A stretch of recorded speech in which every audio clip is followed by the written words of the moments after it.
My friends called me a simp. I worked 3 jobs, all to put my girlfriend Scarlett Reed through law school. She'd say, Ash, when I pass the bar, I'll come back to you. Ash, when I get confirmed, I'll marry you. Ash, when I become a partner, we'll get married immediately. My friends told me that once they make it, they often ditch their loved ones. I didn't believe them, and I waited 7 years, until my mom was nearly assaulted and accidentally killed her attacker. Frantically, I tried to reach Scarlett, but I couldn't get through. Desperate, I had no choice but to go to Zenith City to find her attorney Reed. Which attorney Reed? Oh, you mean Scarlett, don't you? Attorney Reed is already a senior partner at our firm at such a young age. She just married our boss's son, and is on her honeymoon. The receptionist picked up a box of wedding favors from the desk. Here, the firm gave these out recently. Their wedding photos are gorgeous. I stared at the wedding favor box the receptionist handed me, at the names and the wedding photo. My mind exploded in a deafening buzz. Scarlett Reed married? My girlfriend of 7 years, 7 years of long distance, the woman I'd poured everything into to get her through school, was married? My face went ashen. My fingertips trembled. I didn't even notice the papers I was holding slip to the floor, my airway instantly constricting, leaving me gasping for breath. The receptionist looked at me, surprised. Sir, are you all right? My gaze remained fixed on Scarlett's picture. Snapping back to reality, I shook my head, my throat tight. I'm fine.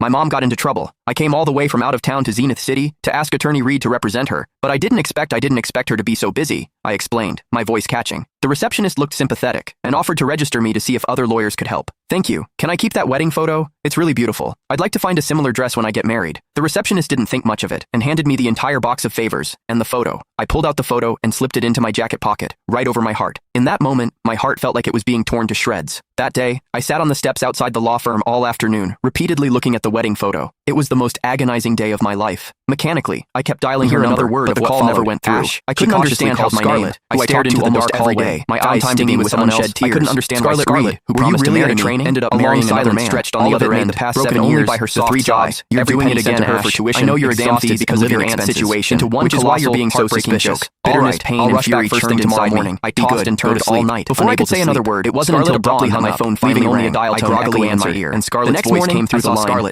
looking disheveled. Where are you? Rushing towards me outside the law firm. I forgot to tell you. She hadn't even had time to change into her professional attire. It was a closed program. No phones allowed. I just got mine back. I'm so sorry. I'm booking a ticket back right now. It's all my fault. Wait for me. I shouldn't have gone on that business tone on the phone. Would have sounded like genuine concern to anyone. If I hadn't personally received her wedding favors, I might have drowned in her deceptive excuses. Scarlett, seeing my distraught state in the years since she joined I was worried about my mother's case, she frequently ended briefly asking about the situation. She pulled me into the law firm, saying she'd ask her colleagues for a referral meeting, followed by occasionally get upset, a colleague ask her attorney Reed with a few words. Now I realize I've been a complete fool. Here for some personal business, the questions I wanted to ask ready on my tongue in my head. Just as I was about to escaping me, a muffled male voice drifted from the receiver. I walked over and took Scarlett's phone in the middle of the night. Shall we give you another case? Such a hassle. Can't even enjoy our honeymoon in peace. The voice sounded strangely familiar. Why aren't you moving? I thought I'd heard it a few times before. The colleague across from us, she had betrayed me long ago. Scarlett must have stepped outside, muffling the receiver. Pulling her hand away. You can find the full story in my bio. It's free.